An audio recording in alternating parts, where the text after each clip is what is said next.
po, naniniwala ho ako, mga boss chief amo sir, na doon, ilan yun? 18?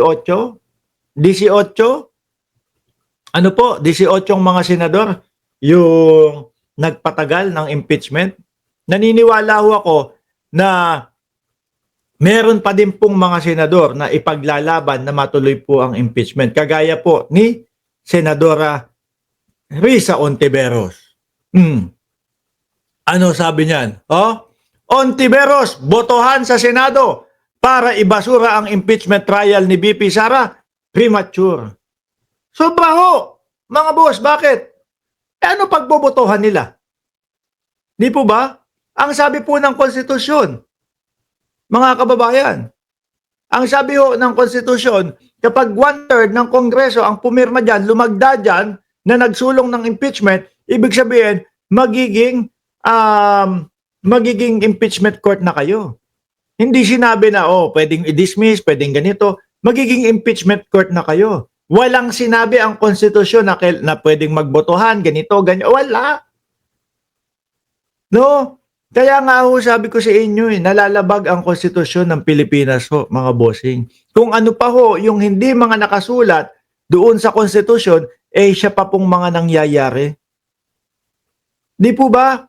Eto, no, kung papayag tayo magbotohan ho, yang sa Senado kung tuloy ang impeachment, alam niyo na po ang magiging sagot Di ba? Yung 18 nga 18, 16. 18. Di ba? 18, 16. Di ba? Wala sa konstitusyon. Ang nakasulat sa konstitusyon, agad-agad, shall forthwith. Pero ano ginawa? Balik muna natin yan sa Kongreso. Pampatagal lalo. Di ba? Sabi ni Nomilif o ni Pilimon Arandela, 323 ang kanyang like. Present daw. Di ba? Pagbobotohan, ano po ang pagbobotohan nila?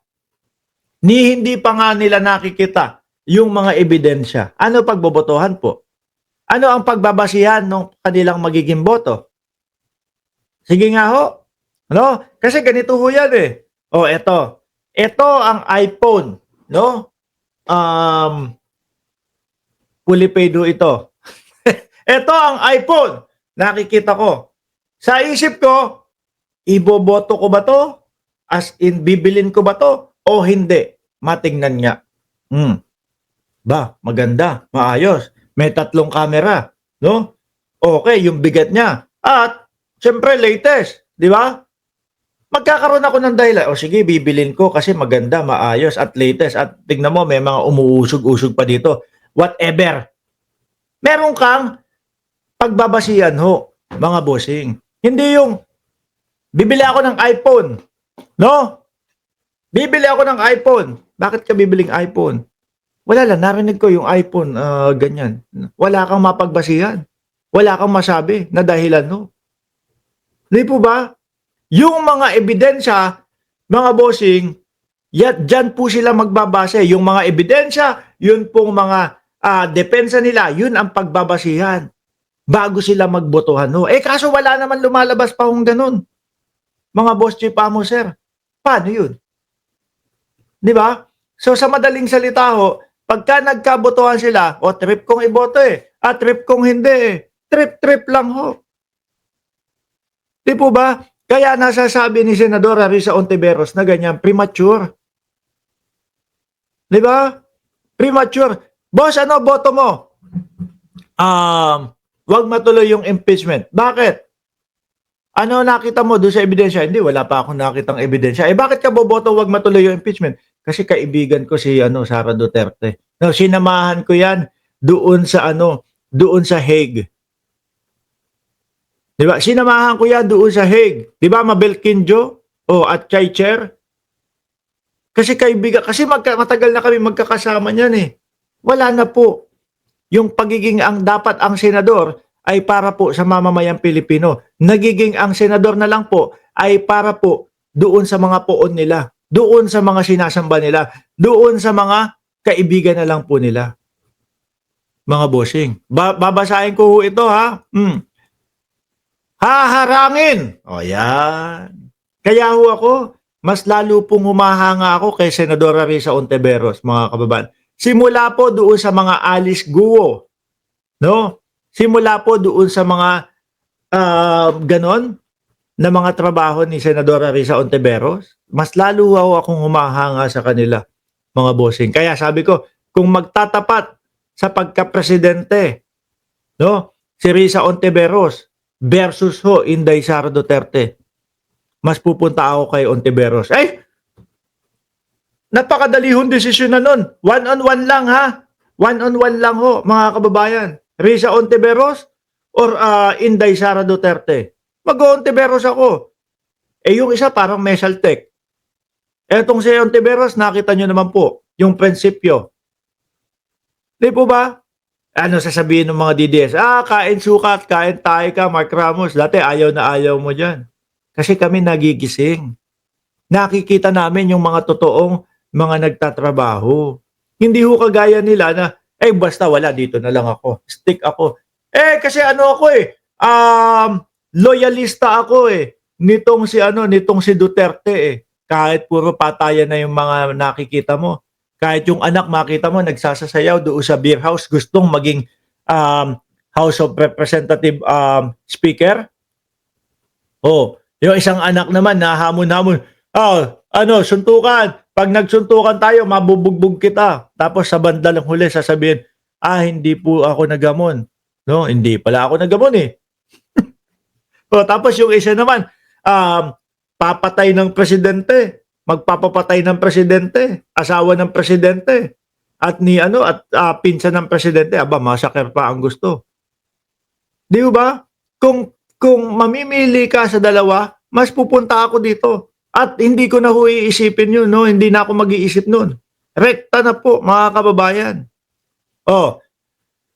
Haharangin ni Senadora Risa Ontiveros ang anumang motion na ihahain sa plenaryo ng Senado para ibasura ang impeachment trial laban kay Vice President Sara Duterte. Kaso mga kababayan, baka nandiyan si Joel Villanueva. Sabihin ni Joel Villanueva, sagot ka na, punta ka na, para hindi na siya makapagsalita. Tapos sabay didila. Di ba? Malamang magkakaroon ng mga ganyang bastusan mga bossing. Ganyan po yung nakikita natin doon sa mga senador ni Duterte. Mga bastos mga kababayan. Hallelujah! Tapos, ang style pala doon sa Senado, pambabastos lang. Hallelujah! Tapos sabay didila. Ano yun? Diba? Hindi marunong mga makipagdebate ng tama. Yung tanong mo, sasagutin ko. Ngayon ako magtatanong, sagutin mo. Ganon ang tamang debate. Hindi ho yung harap. Harangan mo, dali. Para mahinto siya. Hindi ho yung ganon. Pangit. Kaya sabi ko sa inyo, 19th Congress, mga bossing, pinakabasura na mga senador Katwiran ni Senadora Risa Ontiveros, masyado pa umanong premature o maaga pa para desisyonan sa Senado kung ibabasura o hindi ang impeachment proceeding laban sa Vice Presidente. Sobrang aga. Sobrang aga mga kababayan. Napaka-aga. Sabi ni Richard de la Cruz, INC, Iglesia ka ba? Hindi Si Marcoleta yun. Si Marcoleta yung Iglesia ni Cristo na nangako ng 2,000 pababa, libre ang kuryente. Hanggang ngayon mukhang nakalimutan na ni Marcoleta. Si Marcoleta yun. Hindi ako Iglesia ni Cristo. Meron tayong mga kaibigan mga bossing na Iglesia ni Cristo, pero hindi tayo Iglesia ni Cristo. Si Marcoleta, hanggang ngayon, hanggang iyak ka na lang. Ako ba? Naku, paano ko iiyak? Yung sinusuportahan ko, ayan, si Pangulong Bongbong Marcos at ang gobyerno ng Pilipinas, nakalaya. Di ba? Paano ko iiyak? Ang tatay mo ang nando sa loob. Ang ate mo, may kinakaharap na impeachment. Yung kuya mo na si Bato, may kinakaharap na ICC. Si Baste, tinawag na duwag. Si Pulong hindi nanalo ng pagiging beer house of representative speaker. Hindi, pwede manalo siya na maging beer house representative o speaker. No? Lahat ng binanggit ko, yun yung pang-iyak ninyo, yun yung pag-iyak ninyo. Tapos ako iiyak. Tapos pagkatapos nitong vlog na to, may 50 mil ako kay YouTube. Anak ng tinapa naman pa. Paano naman ako iiyak? Di ba? Lahat ng binanggit ko, yun yung mga makapagpapaiyak do sa mga Duterte, sa mga DDS. Ako, pagkatapos nito, pagka-off ko, 1 oras at kalahati. Uy, Mark Ramos, sabi mo 2 oras kang magbablog ngayon. Ewan natin, depende doon sa topic, no? Pagkatapos kong mag-vlog, sasabihin ni YouTube, kinabukasan, Mark, yung vlog mo kahapon, 50 mil ang kinita mo. Uy, nawala na. No, kailangan pag sinabi nyo, iyak ka na lang. Kailangan pag sinabi nyo ganyan, sasamahan nyo ng kahit anong mampaliwanag. Kasi nahalata kayo. No? Na dahil nga hindi nyo maidepensa ang vice-presidente, kaya, iyak ka na lang. Adik ka kasi. Ay, ganito ka kasi. Wala na. Di ba? Sabi, yan nga. Medyo masyadong maaga. Sabi niya, tiyak na magkakaroon ng debate sa plenaryo. Naku po. Yung 18 kasama si Chis Escudero, no? Pag sa debate, wala yan. Iikot-ikot lang po yung sagot niyan. Iiwasan niya, mga bossing, iiwasan ng mga yan, yung alino, iiwasang sagutin ano yung ibig sabihin ng Constitution na forthwith. Hindi nila sasagutin yan. No? Isang katanungan lang ho, mga kababayan, ang itatanong ni Risa Ontiveros. Bakit hindi natin sinusunod yung nakasaad sa konstitusyon na shall forthwith? Wala na ho yung mga yan.